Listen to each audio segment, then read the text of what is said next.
एक बार आपकी सेवा में पुनः उपस्थित हैं भैया, रसायन विज्ञान के सीरीज को आगे बढ़ाते हुए। एक्टिव क्लासेस में आपका स्वागत है। और रसायन विज्ञान जो अभी तक हम लोग पढ़े हैं वो उसी के अगले जस्ट टॉपिक एकदम उठाए हैं। आपको क्रम से सारे जो है टॉपिक मिलते रहेंगे। जो चैप्टर चल रहा है उसको एकदम क्रम से ख़त्म किया जाएगा, उसका MCQ कराया जाएगा, उस पर जो न्यूमेरिकल वगैरह होंगे 2-4 वो भी कराया जाएगा। आप पिछले वीडियो को पढ़ते हुए आगे बढ़ते रहिए। क्लियर? और ये अपना सपना नहीं, फिर वही माता पिता का सपना है। माता पिता के आँखों के द्वारा देखा गया सपना अपने बच्चों के द्वारा पूरा करने की उनकी आशा है। तो उस आशे पे खड़े उतरना, हम लोग को परिश्रम करना है। वो लोग सब कुछ हम लोग के लिए कर रहे हैं, हम लोग को उनके लिए एक नौकरी मात्र देना। तो इसी क्रम में आगे की सीरीज को स्टार्ट करते हैं। अगला जो अभी तक मिश्रण पढ़े थे, यौगिक पढ़े थे, उसके पहले आप जाके देखेंगे वीडियो में, वीडियो नंबर 5 होगी, हम लोग यौगिक पढ़े हैं। अब इसके बाद हम लोग पढ़ने जा रहे हैं मानव शरीर में यौगिकों का क्रम। मानव शरीर जैसे मनई हमल लोग में कौन कौन यौगिक पाया जाता है, क्या क्या पाया जाता है, समझ रहे हैं? तो क्या क्या पाया जाता है तो देखो, मानव शरीर में यौगिकों का क्रम पहले क्या है? जल है। जल के बाद सबसे दूसरे नंबर पे क्या पाया जाता है? प्रोटीन के बाद फैट के बाद कार्बोहाइड्रेट। ये यौगिक का क्रम है। मानव शरीर में कौन सा यौगिक पाया जाता है? तो जल मानव शरीर में जानते हो 70%। उठा दो भैया, जल दिखा दे। जल देखे हो, कोई दिक्कत नहीं है, लेकिन मानव शरीर में सर्वाधिक मात्रा में ये पानी है। पानी माने जिंदगानी है, समझ लो। देखो ये पानी, बिना कहे यह समय गर्मी है,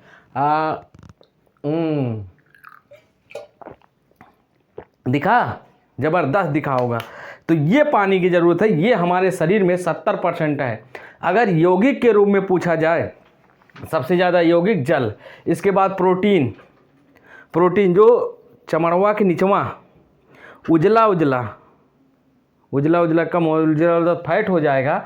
जो हमारे शरीर में रेशा है, वही प्रोटीन, समझ रहे हो? हमारे शरीर में प्रोटीन। दूसरे नंबर फैट क्या? जो हमारे चमड़े के नीचे उजला जब कट जाते हैं तो उजला दिखता, वो फैट। कार्बोहाइड्रेट आलू वगैरह से, आलू से, चावल से, इससे मिलता है। तो सबसे ज़्यादा हमारे शरीर में जल है, प्रोटीन है, फैट है और कार्बोहाइड्रेट। इसको आप याद रखना, पेपर में पूछा जाता है। मानव शरीर में सबसे ज़्यादा पाया जाने वाला यौगिक, तो आप जल बताएंगे। मानव शरीर में पाए जाने वाला धातु, तो कैल्शियम बताएंगे। मानव शरीर में पाए जाने वाला तत्व, तो ऑक्सीजन बताएंगे।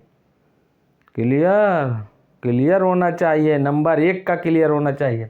इसके बाद H2O को क्या कहते हैं? जल कहते हैं। जल के प्राकृतिक में सामान्य गुण। जल का प्राकृतिक में क्या गुण है? जल में क्या क्या होता है? जल बहुत पूछा जाता है। जल से question NTPC, technician, group D, ALP सब में भरे पड़े हैं, समझ रहे हैं? तो आइए देखते हैं इसको। देखो, जल एक यौगिक है, अभी बताया जा रहा है। जल क्या है? यौगिक है। अणुओं का अनुपात जल में देखो, 2 हाइड्रोजन में कई अणु हैं, 2 अणु। ऑक्सीजन में कई अणु? 1 अणु। तो अणुओं का अनुपात 2:1 है। ये है हाइड्रोजन, तुम्हें दिख रहा है, और ये है ऑक्सीजन। क्लियर? परमाणु भार का अनुपात क्या है? अब देखो, परमाणु भार तुम्हें पता करना पड़ेगा, लेकिन हम बता देते हैं। हाइड्रोजन का परमाणु भार 1 है और ऑक्सीजन का परमाणु भार 16 है। कितना है? 16। ये है, पता नहीं दिख रहा कि नहीं दिख रहा है। हाइड्रोजन का परमाणु भार 1 है और ऑक्सीजन का 16 होता है।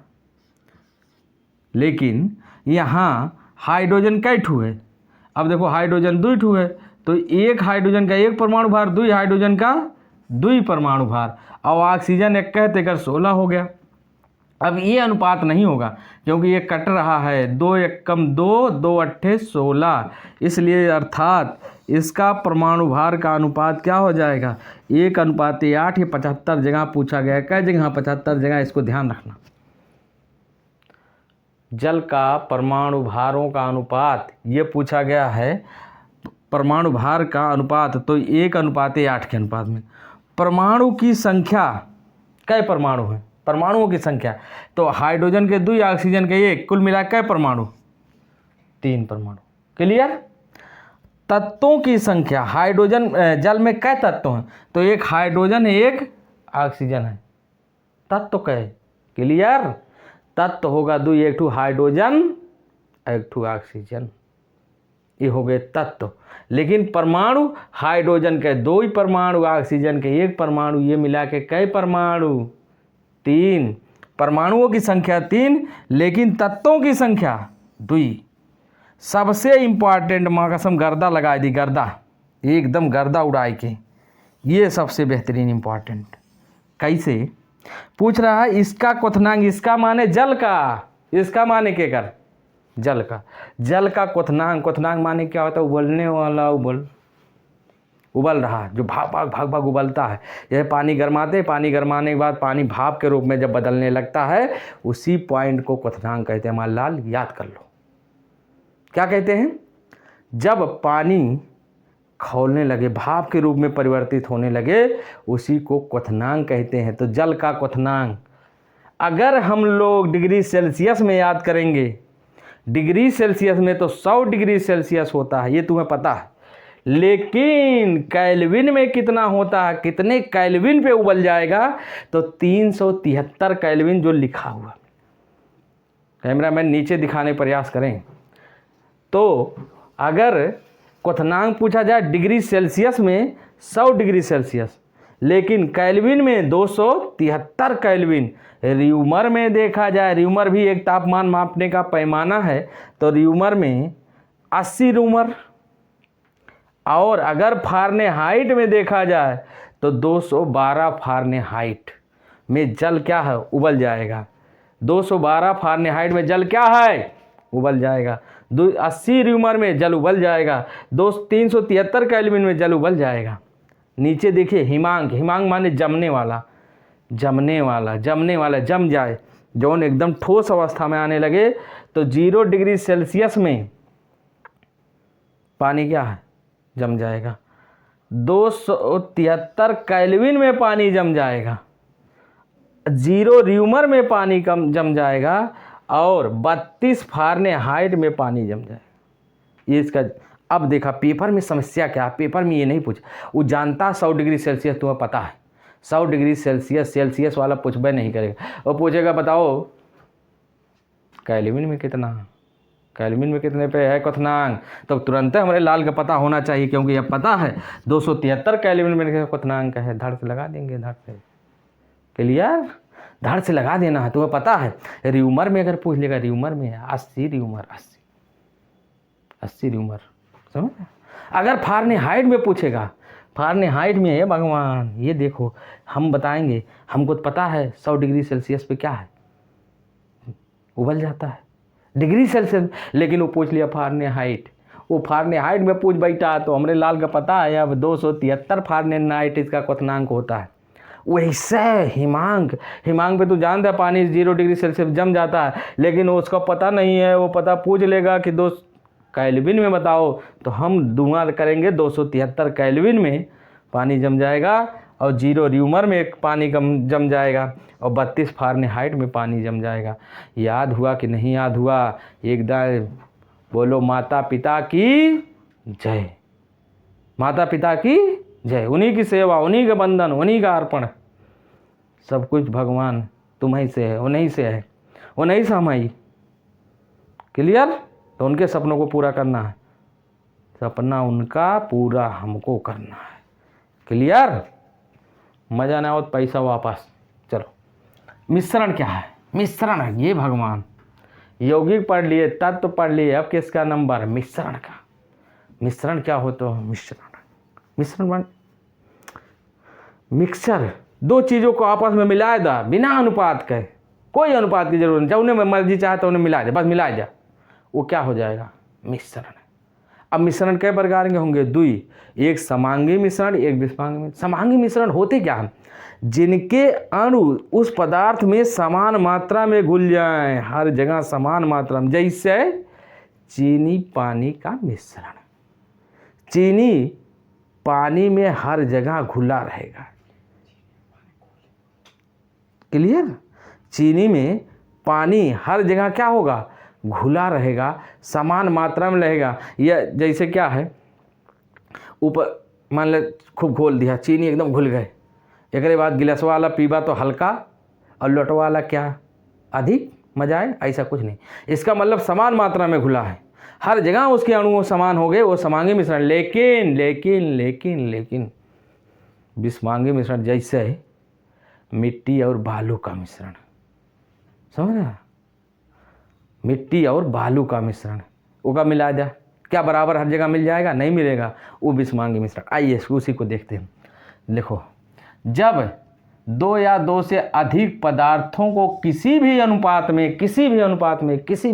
में मिला दिया जाता है तो उसे मिश्रण कहते हैं। और ये क्वालिटी, मिश्रण की एक और क्वालिटी, जब इनको मिलाया जाता है, इनके जो अवयव मिले होते हैं, मिलाए जाते हैं, उनके गुण वापस वहाँ उपस्थित रहेंगे। उनके गुण, जबकि यौगिक में क्या है, उनके गुण वापस नहीं रहेंगे, वहाँ नहीं रहेंगे उसके वास्तविक गुण। लेकिन इसके वास्तविक, जैसे चीनी मिलाया, चिनियाहीन आई, ये है मिश्रण है। लेकिन हाइड्रोजन और ऑक्सीजन मिलाई बात, तो हाइड्रोजन नहीं आए, वो जल बन जाएगा, तीसरा क्वालिटी दे देगा। यौगिक में क्या होता है, उसकी क्वालिटी बदल जाती है, लेकिन मिश्रण में उसकी क्वालिटी रहेगी। देखो नोट करके लिखा है, मिश्रण में उनके अवयवी तत्वों के गुण मौजूद रहते हैं। मतलब चीनी मिला दिया तो एकदम पीने पैसा नहीं लगेगा कि मैं चीनी नहीं पड़ा है। चीनी अगर पड़ा तो उसका स्वाद देगा, चीनी चिनियाहीन। क्लियर? चिनियाहीन आएगा।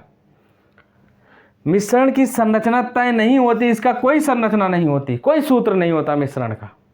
मिश्रण का कौन सूत्र है? कोई सूत्र नहीं मिश्रण कि है। बालू और मिट्टी का कोई सूत्र है? गर्दा हो जाए भगवान कसम, कोनो एकदम चपका के नहीं बना, कोनो सूत्र नहीं बना। तो मिश्रण का कोई सूत्र नहीं। जैसे हवा का कौन सूत्र है बताओ? बारूद का कौन सूत्र है? सभी मिश्र धातुएं, जैसे पीतल, कांसा, नाइक्रोम, ये सब क्या है? मिश्र धातु। सभी मिश्रित धातु, वो क्या है? मिश्र धातु। अब देखो मिश्रण के प्रकार, मिश्रण बताए दो प्रकार के, एक समांगी मिश्रण, विषमांगी। अगले वीडियो में पढ़ेंगे, इसके साथ बहुत सारे क्वेश्चन भी करेंगे, कायदे से पढ़ना है। देखो, जिस मिश्रण के प्रत्येक भाग के सभी गुण एक समान होते हैं, वही बताया। जैसे चीनी पानी वाला, जब चीनी पानी मिलाएंगे तो उसके कण जो है हर जगह पानी में घुल जाएंगे, हर जगह समान मात्रा में। क्या कह रहा है? जिस मिश्रण के प्रत्येक भाग के सभी गुण एक समान होते हैं, उन्हें मिश्रण कहते, समांगी मिश्रण कहते हैं। या दो से अधिक मिश्रणीय द्रवों का मिश्रण भी समांगी मिश्रण होता है। जैसे मिश्रणीय द्रव वाला, वही पानी और चीनी, पानी, नमक, ये सब मिलाया जाएगा तो ये सब क्या होंगे? समांगी मिश्रण होंगे। एक बार पुनः देख लें। पुनः क्या है? मानव शरीर में यौगिकों का क्रम तो पहले जल, फिर प्रोटीन, फिर फैट, फिर कार्बोहाइड्रेट। इधर देखो, जल का प्राकृतिक में सामान्य गुण, जल यौगिक है H2O। अणुओं की संख्या का अनुपात, अणु 2 है, 1 है, ये अनुपात आप रट लेना, अणुओं का अनुपात पूछा गया है। दूसरा परमाणु भार का अनुपात, तो 2:16 काट के 1:8। यहाँ देखो गर्दा मचा है। परमाणुओं की संख्या 3, तत्वों की संख्या 2, और इसका क्वथनांक और हिमांक आपको बताएगा। इस कदर आपसे एक बार पुनः विदा लेने का प्रयास करते हैं, लेकिन उसके पहले चैनल को सब्सक्राइब करिए, वीडियो को लाइक करिए, कमेंट करिए और गर्दा मचा के पढ़िए। माता पिता का सपना पूरा करना है तो हर हर महादेव। नमस्कार।